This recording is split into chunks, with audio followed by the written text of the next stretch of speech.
जम्मू में डीजीपी दिलबाग सिंह ने मीडिया को संबोधित करते हुए कहा कि आतंकवादियों के खिलाफ पुलिस कार्रवाई पर राजनीति करने वालों को अनावश्यक बयान देने से बचना चाहिए। उन्होंने कहा कि पाकिस्तान का काम नशीले पदार्थों के माध्यम से पैसा कमाना है और हाल ही में पुंछ से नशीले पदार्थों और धन की बरामदगी पुलिस के लिए एक बड़ी कामयाबी। दिलबाग सिंह ने यह भी कहा कि जम्मू कश्मीर में G20 शिखर सम्मेलन की मेजबानी करना एक फख्र की बात है और शिखर सम्मेलन को सुचारू रूप से संचालित करने के लिए सुरक्षा व्यवस्था को आवश्यकता के अनुसार रखा गया है। एक तरफ जो है पुलिस कुर्बानी दे रही है, सैक्रिफाइस कर रही है। आज जैसे स्कूल खुल चुके हैं, लेकिन कई सियासी नेता आज भी पुलिस का मोरल डाउन करते हैं। जब आतंकवादियों के खिलाफ कार्रवाई होती है तो ट्वीट के जरिए टारगेट करते हैं। देखिए, हम लोगों को अपना काम करना है। सियासत वाले सियासत करेंगे, मगर फोर्सेस को, पुलिस को अपना काम करना है। कोई भी ऐसा कदम अगर कोई सियासी या गैर सियासी आदमी उठाता है जो जहां पर अमन को ठेस पहुंचाता है, वो किसी भी सूरत में अच्छा कदम नहीं है। ऐसी चीजों से गुरेज करना चाहिए। सर, पुंछ का मोडस ऑपरेंडाई आप बता रहे थे, इन डिटेल क्या मोडस ऑपरेंडाई था जो कैश आया था और क्या रिकवरी डिटेल? देखिए, वहां से जो सामान पाकिस्तान से तस्करी के जरिए से आता है, अभी एक नया सिलसिला जिसमें नारकोटिक्स अकेले नहीं, नार्को और वेपन का ट्रेड एक साथ होता है। वेपन दहशतगर्दों के हाथ में जाते हैं। नार्को की जो खपत और उसकी सेल के बाद जो पैसा आता है, उस पैसे को फिर से उनके अकाउंट के पास कुछ तादाद में भेज दिया जाता है और बाकी पैसा जो तस्कर हैं उनके बीच में बांट लिया जाता है। जो पैसा वापस लौटता है उसको फिर से दहशतगर्दी को जिंदा रखने के लिए, चलाने के लिए इस्तेमाल किया जाता है। हम लोग इस तरह के दर्जनों केस अभी तक पकड़ चुके हैं। बड़े कामयाब तरीके से उनकी तफ्तीश भी हुई है। इंटरस्टेट कनेक्शन भी, खासतौर पर पंजाब की तरफ जो उसके साथ निकलते हैं, मर्ज होते हैं, पंजाब तक जाके हमारी जम्मू कश्मीर पुलिस की टीम्स ने रेड करी। अभी भी हम लोग नारकोटिक्स कंट्रोल ब्यूरो को भी इसके साथ जोड़ रहे हैं। पहले वाले केसेस में भी हम लोग मिलकर तफ्तीश कर रहे हैं। सर, G20 मीटिंग यहाँ थ्रेट परसेप्शन क्या है और उसको टैकल करने के लिए किस तरह से ग्रिड बनाया गया? हमारे लिए फख्र की बात है कि हिंदुस्तान के अंदर G20 की कुछ एक इवेंट्स जम्मू कश्मीर के अंदर ऑर्गेनाइज हो रही हैं। हम लोग हर तरह के सुरक्षा के इंतजाम कर रहे हैं और इसमें मुझे उम्मीद है कि ये लोगों की बेहतरी, लोगों की बहबूदी के लिए ये इवेंट होने जा रही है। लोग भी बड़ी तादाद में इसमें शिरकत करेंगे, पार्टिसिपेट करेंगे और सुरक्षा का हर रिक्वायर्ड इंतजाम किया जाएगा। तो आपने देखा डीजीपी दिलबाग सिंह कई मुद्दों पे उन्होंने खास बात की है। उन्होंने कहा है कि G20 पे उनको फख्र है कि जम्मू कश्मीर में होगा, उसके लिए जो तमाम तैयारियां हैं वो की जा रही हैं। उसके साथ जो है पुंछ में जिस तरह से नारकोटिक्स के जरिए हवाला से जो पैसा यहाँ पे आतंकवाद में डालने के लिए कोशिश है पाकिस्तान की, उस पर भी उन्होंने बात की। तो तमाम तरह से जो है पुलिस, उन्होंने ये भी साफ कर दिया कि जो सियासत खेलते हैं इस तरह से जब आतंकवादियों के खिलाफ कार्रवाई होती है, उनको भी कई दफा इस बात के लिए मना किया जा चुका है और कभी अगर वो अपनी लिमिट क्रॉस करते हैं तो उनके खिलाफ कार्रवाई भी हो सकती है। कैमरामैन आशु के साथ राजन वैद, न्यूज़ 18 जम्मू। जम्मू कश्मीर में कांग्रेस की हाथ से हाथ जोड़ो यात्रा शुरू हो गई है। जम्मू में यात्रा की शुरुआत के मौके पर JK-PCC सदर वकार रसूल वानी, राष्ट्रीय नेता BS सोलंकी और अन्य वरिष्ठ नेता इस मौके पर बड़ी संख्या में कांग्रेस कार्यकर्ता भी मौजूद रहे। न्यूज़ 18 से बातचीत में पार्टी के सीनियर लीडरों ने कहा कि यात्रा के दौरान मोदी सरकार की नाकामियों का पर्दाफाश किया जाएगा। राहुल गांधी की भारत जोड़ो यात्रा के बाद कांग्रेस ने हाथ से हाथ जोड़ो यात्रा शुरू की है। आप देख सकते हैं और सीनियर पार्टी के जो लीडर हैं वो यहाँ पे पहुंचे हैं। रमन बल्ला हैं और सेंटर से भारत सिंह सोलंकी आए हैं और बहुत सारे, और वकार रसूल वानी जो है स्टेट प्रेसिडेंट जो हैं वो भी यहाँ पे हैं। सबसे पहले मैं भारत सिंह सोलंकी से पूछूंगा, सर ये जो हाथ से हाथ जोड़ो यात्रा आपने शुरू की है, इसका मकसद क्या है? इस में जो हालात रहे हैं, जिसके देश के सभी लोगों में एक प्रकार का स्ट्रेस, टेंशन, महंगाई की वजह से, बेरोजगारी की वजह से और सब तरह से जो हुआ, तो हमारे प्रिय नेता राहुल जी ने सोचा कि देश के लोगों को जोड़ के ही इस मसलों का हल हो सकता है, शांति और अमन हो सकता है। और इसीलिए उन्होंने कन्याकुमारी से शुरू करके करीब 4000 किलोमीटर की यात्रा कश्मीर, जम्मू कश्मीर तक की तय की। लोगों ने बड़ा बहुत अच्छा दुलार दिया उनको। लाखों की संख्या में लोग जुड़े और पूरे देश में एक ऐसा वातावरण हुआ कि उनका जो संदेश रहा कि नफरत छोड़ो भारत जोड़ो, इस बात का सबने स्वागत किया। उसी बात को पूरे देश में ले जाने के लिए हर राज्य में कांग्रेस पार्टी ने राहुल जी की नेतृत्व में ये हाथ से हाथ जोड़ो का कार्यक्रम तय किया है। ये प्रदेश अध्यक्ष विकास सोलवानी से बात करेंगे। लोकल इश्यूज क्या हैं जिस पर ये फोकस रहेगा? जगह सोलंकी साहब ने कहा, एक तो राहुल जी की यात्रा जो कन्याकुमारी से कश्मीर तक भारत जोड़ने के लिए थी, जो नफरत फैलाई गई थी उसको ख़त्म करने के लिए थी, और वो हमारा प्राइम एजेंडा है इस हाथ से हाथ जोड़ो का भी। जो नफरत फैलाने का, ख़त्म करने का काम राहुल जी ने किया, वही नफरत ख़त्म करने का काम इस हाथ से हाथ जोड़ो यात्रा का भी है। बेरोजगारी की जो आवाज़ हमने उठाई, बेरोजगारी ख़त्म करने के लिए, जो बेरोजगारी दिन ब दिन बढ़ रही है उसको ख़त्म करने के लिए वो भी हमारा एजेंडा रहेगा। और तीसरा जो महंगाई है, जैसे जो भी 3 एजेंडे भारत जोड़ो के थे, अभी देखिए आप कुछ दिन पहले का 50 रुपए दाम बढ़ा। हम चाहते हैं महंगाई खत्म हो, बेरोजगारी खत्म हो और देश में एक मोहब्बत का वातावरण कायम हो। जो बीजेपी ने नफरत फैलाई है वो खत्म हो जाए। जो कांग्रेस के लीडर्स कह रहे हैं कि मुद्दे बहुत सारे हैं, उन मुद्दों को उठाया जाएगा और 15 दिन का जो ये कार्यक्रम है उसमें जो लोकल मुद्दों के साथ साथ जो नेशनल मुद्दे हैं उनको भी उठाया जाएगा और कांग्रेस की कोशिश होगी कि सरकार को इन मुद्दों की तरफ ध्यान आकर्षित किया जाए। कैमरामैन साहिबा के साथ में समीर भट्ट, न्यूज़ 18 जम्मू। आज लगभग 4000 प्रतिभागियों ने जम्मू कश्मीर पुलिस द्वारा आयोजित जम्मू मैराथन में भाग लिया। मैराथन को एडीजीपी जम्मू मुकेश सिंह ने गुलशन ग्राउंड जम्मू से झंडी दिखाकर रवाना किया और बाद में डीजीपी जम्मू कश्मीर दिलबाग सिंह ने इस मैराथन के विजेताओं में पुरस्कार बांटे। इस खास मौके पर बोलते हुए डीजीपी ने कहा कि अब जम्मू कश्मीर में युवाओं ने स्थिति बदल दी है। उन्होंने ये भी कहा कि स्थिति में सुधार का श्रेय सुरक्षा बलों के प्रयासों को भी जाता है। इवेंट है कश्मीर मैराथन भी इस बार बहुत तकड़ी पार्टिसिपेशन के साथ ऑर्गेनाइज हुई। Cycle race, pedal for peace और रन फॉर पीस वहां भी इतनी मकबूल हो चुकी है कि हम लोग कभी कभी जो रजिस्ट्रेशन का तादाद है उसको कंट्रोल में रखना पड़ता है। और आज भी 4000 के करीब पार्टिसिपेशन अपने आप में इस चीज का सबूत है कि जम्मू मैराथन अब स्टेट लेवल की इवेंट से धीरे धीरे नेशनल लेवल की इवेंट में बदलती जा रही है। नन्हे मुन्ने बच्चे जिन्होंने हिस्सा लिया इस इवेंट में, उनको बहुत बड़ी मुबारक, क्योंकि उन्हीं नन्हे कदमों ने कल के सफर मजबूती से तय करने हैं। और बड़ी उम्र के पुख्ता कदमों के साथ दौड़ने वालों को भी मुबारक, क्योंकि बच्चों का मार्गदर्शन वही करते हैं और आगे भी उन्होंने करना है। मेरे ख्याल में ये छोटी सी मंजिल, ये छोटे से सफर जो कहीं शुरू हुए थे, आज इतने मकबूल और इतनी बड़ी पार्टिसिपेशन के साथ वाकया में काबिल तारीफ, काबिल फख्र इवेंट्स बन के उभरी हैं। और मुझे फख्र इस बात का कि जम्मू कश्मीर पुलिस इसमें पहल कर रही है।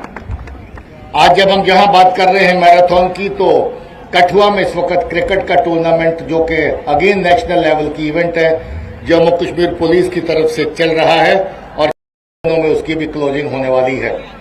तो मुझे खुशी है ये कहते हुए कि चाहे एथलेटिक हो, एक्वेटिक हो, क्रिकेट हो, फुटबॉल हो, वॉलीबॉल हो, हॉकी हो, कबड्डी हो, माउंटेनियरिंग हो, साइकिलिंग हो, मार्शल आर्ट्स हो, वुशु हो और इस तरह की और इवेंट्स हो, कोई भी ऐसी इवेंट नहीं है जो जम्मू कश्मीर पुलिस ऑर्गेनाइज करने से पीछे है। हमें रादर फख्र है इस बात का कि हम इस तरह की इवेंट्स करके अपने बच्चों को प्रोत्साहन दे पा रहे हैं, अपने बच्चों को आगे ला पा रहे हैं। जम्मू कश्मीर पुलिस की तरफ से आज जम्मू मैराथन करवाया गया, जिसका मकसद था रन फॉर पीस और रन फॉर फन, यानी कि शांति और मस्ती के लिए और युवाओं में जोश पैदा करने के लिए इस मैराथन का आयोजन किया गया था। कुल 4000 पार्टिसिपेंट जो थे उन्होंने इसमें पार्टिसिपेट किया। उसके बाद इसकी फ्लैग इन जो सेरेमनी हुई उसमें डीजीपी दिलबाग सिंह भी मौजूद थे और उन्होंने जो विनर्स थे कंटेस्टेंट उनको अवार्ड्स भी दिए गए और रैफल ड्रा हुआ, जिसके बाद कुछ साइकिल भी दी गई जिनका नंबर आया था। और यहां तक कि दिलबाग सिंह ने ये साफ कर दिया कि अब माहौल बदल चुका है, अब जम्मू कश्मीर के बच्चे ज्यादा स्कूल जाते हैं और छुट्टियां कम होती हैं, क्योंकि जिस तरह से पहले जम्मू कश्मीर के स्कूल बंद रहते थे लेकिन अब फिजा बदल गई है और अब जो है उन्होंने ये साफ कर दिया कि अब जो माहौल है बदल चुका है और एक फिजा शांति की आ चुकी है और नशे से भी दूर रहने का आह्वान युवाओं से किया। और इस मैराथन में जो बच्चे थे वो भी काफी खुश नजर आए। कैमरामैन आशु के साथ राजेंद्र वैद, न्यूज़ 18 जम्मू। बीजेपी चुनाव के लिए तैयार है। आने वाले चुनाव में बीजेपी जम्मू कश्मीर में 50 से ज्यादा सीटें जीतेगी। त्राल में मीडिया से बातचीत करते हुए ये बात कही, साथ ही ये भी कहा कि निकट भविष्य में जम्मू कश्मीर में बीजेपी का मुख्यमंत्री होगा। ये तमाम बात अल्ताफ ठाकुर ने कही है। भारतीय जनता पार्टी इलेक्शन के लिए हमेशा तैयार है और 50 पार का जो आंकड़ा है वो भारतीय जनता पार्टी उस पर मुसलसल काम करे। और भारतीय जनता पार्टी जिस तरह नॉर्थ ईस्ट की स्टेट चाहे त्रिपुरा हो, नागालैंड हो या मेघालय में जिस तरह वहाँ उन्होंने अपनी जीत के झंडे गाड़े और वहाँ जो क्रिश्चियन कम्युनिटी मेजॉरिटी है उस कम्युनिटी ने वहाँ बीजेपी को वोट दिया। इसका सीधा सा मतलब है कि अब कोई तबका बीजेपी से दूर नहीं, चाहे मुसलमान हो, हिंदू हो, सिख हो, ईसाई हो, जैन हो, सबका साथ, सबका विकास और सबके विश्वास को भारतीय जनता पार्टी साथ लेकर चलने वाली। और जो हमें अब तक लगता है कि जम्मू मुसलमान है, जम्मू कश्मीर की जो मेजॉरिटी है वो भारतीय जनता पार्टी को वोट देके 50 पार का जो नारा हमने दिया है इसको पार करने में और इसको इस हद तक लेवल लेने में अपना रोल अदा करके, और ये मैं डंके की चोट पर कह रहा हूँ, भारतीय जनता पार्टी 50 पार का नारा पूरा करेगी। और उन बांटने वाली जो रीजनल पार्टीज है, जो बांटने वाली सियासत करती है, जो वोटरों को भी मजहब के नाम पर देखती है, उनको नकार देगी और भारतीय जनता पार्टी को। ब्रेक के बाद खबर पुंछ से है, जहां की मंडी तहसील के लोन ब्लॉक के दूरदराज इलाकों में दर्जनों गांव देश की आजादी के कई दशक बीत जाने के बावजूद अभी भी सड़क के राब्ते से महरूम है। इसके चलते लोगों को काफी दिक्कतों का सामना है। सड़क न होने की वजह से लोगों में काफी गुस्सा देखा जा रहा है। स्थानीय लोगों ने केंद्र सरकार से उनके इलाकों की तरफ ध्यान देने और सड़कों का निर्माण करवाने की अपील की है। सड़क ना होने की वजह से हम इतने मफलूजुल हाल हैं कि जिसका कहा नहीं जा सकता है। मैं जहाँ पर भी यहाँ खड़ा हूँ, मेरी पंचायत का एक हिस्सा यहाँ से करीब 4 घंटे पैदल चलने के बाद, जंगलात का एरिया तय करने के बाद सामने आता है और वहाँ से यहाँ तक और यहाँ से फिर रोड तक पहुँचने में घंटों दरकार होते हैं। हर एक सारा मजदूर तबका 1% मुलाजमत भी यहाँ पर इस गाँव में नहीं है और सारे के सारे आप आज अगर तलाश करेंगे तो घरों में सिर्फ मस्तूरात ही, यानी औरतें ही आपको मैसर मिलेंगी, मर्द आपको नहीं। सारे हिमाचल में, पंजाब में, हरियाणा में, बाहर की स्टेटों में चले गए मजदूरी करने के लिए। आज़ादी के 70 साल बाद भी ये गांव जो है अभी रोड से महरूम है, क्योंकि रोड आई है हमें ज़रूर, लेकिन यहाँ हमें गांव के अंदर रोड अभी नहीं। हमारी रोड से खेता बलेदा, बान बाला, दरमियाना बान, लोअर बान, नागा नाड़ी, छपरा, ये जो जितने भी एरिया हैं ये रोड से महरूम है। जब तक हमें रोड नहीं होगी तब तक हमें बहुत परेशानियां हैं। बहुत परेशानी होती है रोड ना होने की वजह से। हमारे बच्चे अनपढ़ रह गए हैं, क्योंकि अगर कोई भी बच्चा पढ़ने के लिए निकलता है 4 घंटे रोड पे जाने के लिए, हाई स्कूल में जाने के लिए लगता है। जब वो यहाँ से जाते हैं स्कूल में तो सुबह जाते हैं, सुबह तकरीबन 6 बजे यहाँ निकलते हैं और 10 बजे स्कूल पहुँचते हैं और वहाँ से 4 बजे जब निकलते हैं रात को 8-9 बजे घर में पहुँचते हैं, वो पढ़ नहीं पाते हैं। हम लोगों का बहुत मुश्किल है यहाँ पर आना जाना और हमारे बहुत से इलाके हैं जिनमें अभी रोड कनेक्टिविटी का कोई तो मतलब ही नहीं है। हमारा इस वक्त यहाँ से चिखड़ी से जो बनबाला इलाका है, यहाँ से तकरीबन 10 किलोमीटर दूर है, वहाँ से बच्चों को आने जाने में बहुत परेशानी होती है। उधमपुर जिले के राथन गांव में एक 18 वर्षीय लड़की ने अपने घर में पंखे थी। सूचना पाकर मौके पर पहुंची पुलिस ने शव को अपने कब्जे में लेकर पोस्टमार्टम के लिए अस्पताल भेजा। लड़की के पिता के अनुसार उनके घर के पास का एक युवक उनकी बेटी को फोन करता था और उसे ब्लैकमेल करता था। पुलिस युवक को पूछताछ के लिए हिरासत में ले चुकी है। मामले की जांच जारी है।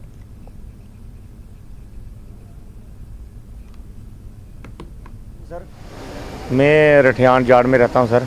18 साल एज है उसकी, जो कॉलेज में पढ़ती थी सर।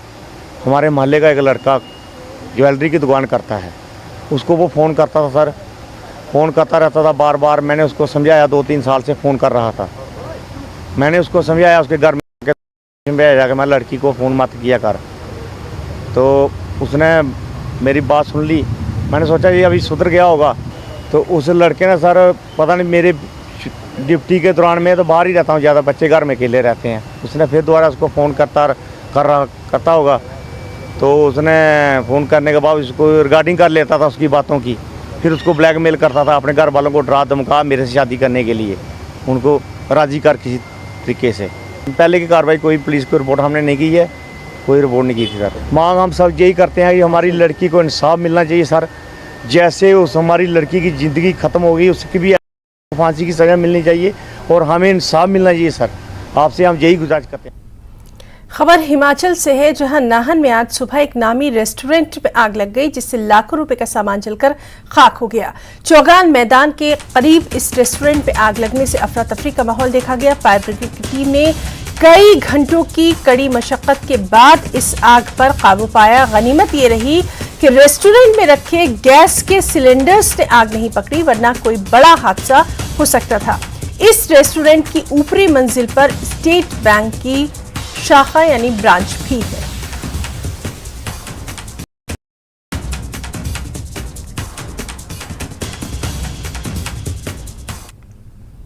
सीएम सुक्खू अब से थोड़ी ही देर बाद सुजानपुर दौरे पर जाने वाले हैं, जहां वो राष्ट्रीय स्तरीय होली महोत्सव में शिरकत करेंगे। ये सुजानपुर होली मेला 5 से 8 मार्च तक चलेगा। सीएम सुक्खू को दोपहर 3 बजे के बाद सुजानपुर पहुंचने का कार्यक्रम है, जहां वो भव्य शोभा यात्रा में शामिल होंगे और मुरली मनोहर मंदिर में पूजा अर्चना करेंगे। इस मौके पर सरस मेले का उद्घाटन भी किया जाएगा।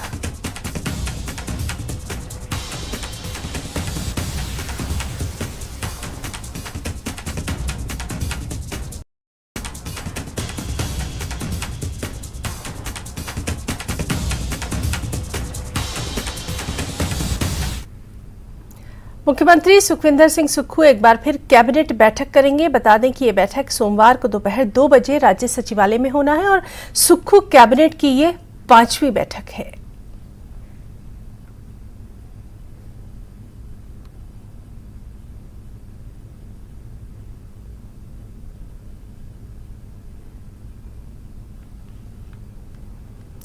शिमला के साथ लगते बड़ागांव सीवरेज प्लांट का गंदा पानी साथ लगते खंडों में खुला रहा है, जिसकी वजह से पूरे इलाके का पानी प्रदूषित होने लगा है। इसका असर पशु और फसलों पर साफ दिखाई दे रहा है। स्थानीय लोगों ने मंत्री अनिरुद्ध सिंह से इस गंदगी को लेकर शिकायत की, जिस पर पंचायती राज मंत्री अनिरुद्ध सिंह ने कंपनी को चेतावनी देते हुए कहा कि जल्द से जल्द यहां पर व्यवस्था को सुधारा जाए। ये जो बड़ागांव सीवरेज प्लांट से जो ये पानी छोड़ा जा रहा है, ये इतना खराब पानी आ रहा है कि इस पानी को आप किसी भी चीज़ में यूज़ नहीं कर सकते। यहाँ जैसे कि हम अपने पशु को चराने के लिए भेजते हैं, तो हमारे पशु इस पानी को पी तो रहे, लेकिन बहुत तरह की बीमारियाँ फैल रही है यहाँ पे। अच्छा, जो यह पानी हमारे खेतों में भी यूज़ हो रहा है, इससे हमारी फसलें बहुत ख़राब हो रही है। यहाँ पे कई तरह के कीट पैदा हो रहे हैं इस गंदे पानी की वजह से। इससे हमारे को नुकसान इतना हो रहा है कि जो पहले कृषि होती थी वो नहीं हम प्रॉपरली कर पा रहे। ये पानी खेतों में लगाते हैं तो क्रॉप जल जाती है। पशु अगर इस पानी को पी ले तो पशु कई बीमारियों के शिकार हो रहे हैं। कई पशु के तो जो गौएँ वगैरह बेचारी वो पेट में ही बच्चे ख़त्म हो रहे हैं उनके। यहाँ तक कि अब इसके अलावा पॉल्यूशन इतना ज़्यादा हो रहा है कि रात को भी हम लोग जिनके हमारे नज़दीक खट के साथ में रात को नहीं सो सकते। तो मैं इस सरकार से ये अनुरोध करूँगा कि हम ग्रामवासियों की इतनी मजबूरियों को ध्यान में रखते हुए इन प्लांट्स को सबसे पहले इनको ठीक किया जाए, जो पहल के प्लांट है। अगले प्लांट तब लगे जब इन प्लांटों की वर्किंग ठीक हो। जो संज्ञान में मेरे घर के वहाँ से लीकेज हो रही है और कुछ जो है वहाँ पे, क्योंकि अब ये ठेके पे दिया हुआ है, वो लोग खोल देते हैं, जो गंदा पानी होता है वो खोल देते हैं, जो कि लोगों के ज़मीनें खराब कर रहे हैं। पशु की पानी नहीं पी रहे। मैंने बिल्कुल संज्ञान में और डिपार्टमेंट से टेकअप कर ली है। अगर डिपार्टमेंट समय पे काम नहीं करेगा तो उनके खिलाफ, अधिकारियों के खिलाफ करी जाएगी। खबर जसूर से है, जहां कांग्रेस प्रवक्ता सुदर्शन शर्मा ने गैस सिलेंडर के दामों में बढ़ोतरी को जनमानस महंगाई का जोरदार प्रहार करार दिया। सुदर्शन शर्मा ने कहा कि मोदी सरकार ने इससे देश की जनता की जेब में डाका डालने सरीखा काम किया है। कांग्रेस कार्यकर्ता जल्द ही गैस सिलेंडर के दामों में बढ़ोतरी को लेकर सड़कों पर उतरेंगे और ब्लॉक स्तर पर विरोध प्रदर्शन किया जाएगा।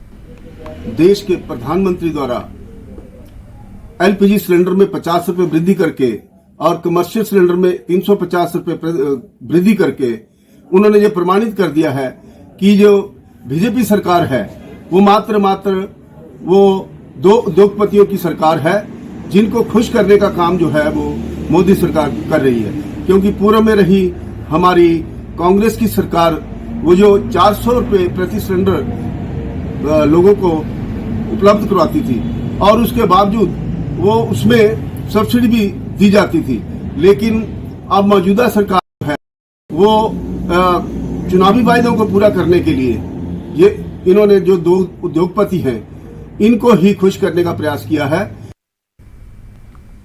सिरमौर में महिलाओं को आर्थिक रूप से आत्मनिर्भर बनाने की दिशा में राष्ट्रीय ग्रामीण आजीविका मिशन बेहतरीन काम कर रहा है। मिशन के तहत जिले में स्वयं सहायता समूहों का गठन कर महिलाओं को विभिन्न स्वरोजगार प्रदान किए जा रहे हैं। इसमें महिला समूह द्वारा होली के लिए हर्बल रंग को बनाने का काम भी शामिल है। जिले में करीब 86 स्वयं सहायता समूह हैं और इनकी महिलाओं ने होली के कुदरती और हर्बल गुलाल तैयार किया है। उन्हें उम्मीद है कि लोगों खूब पसंद किया जाएगा।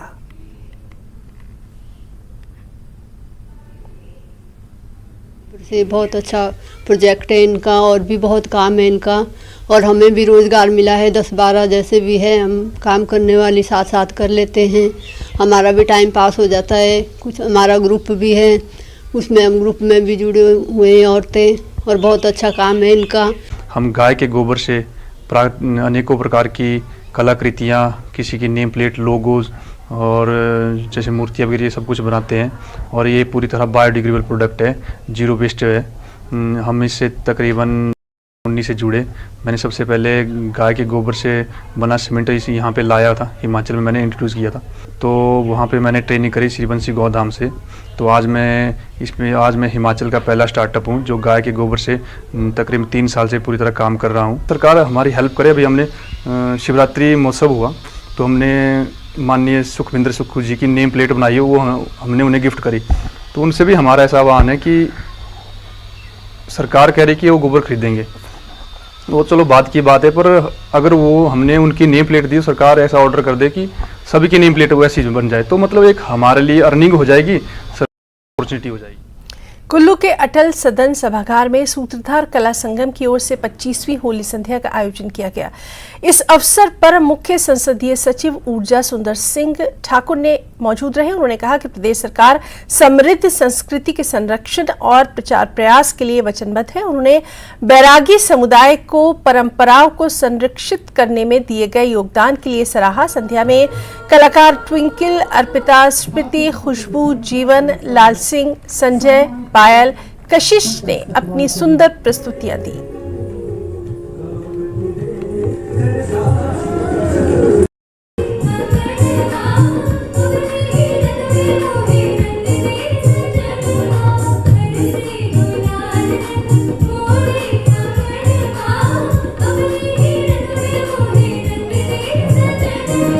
मिलने के बाद आपका ये कार्यक्रम बना, मैं आपको कहूं, मैं आपको बधाई देता हूं। और आने वाले वक्त में जो ये सत्ता परिवर्तन हुआ है, मुझे अभी कुछ देर पहले मुख्यमंत्री जी से बात करने का मौका मिला। ये सत्ता परिवर्तन मात्र सत्ता के लिए नहीं है, ये सत्ता परिवर्तन है, ये व्यवस्था का परिवर्तन के लिए है। व्यवस्था क्या होगी? व्यवस्था ये होगी कि इस साल का जो हमारा पीपल जातर होगा, इस साल के हमारा जो दशहरा होगा, पहले से कई अधिक गुना बेहतर होगा। मैं आपको खबरों में फिलहाल इतना ही। नमस्कार।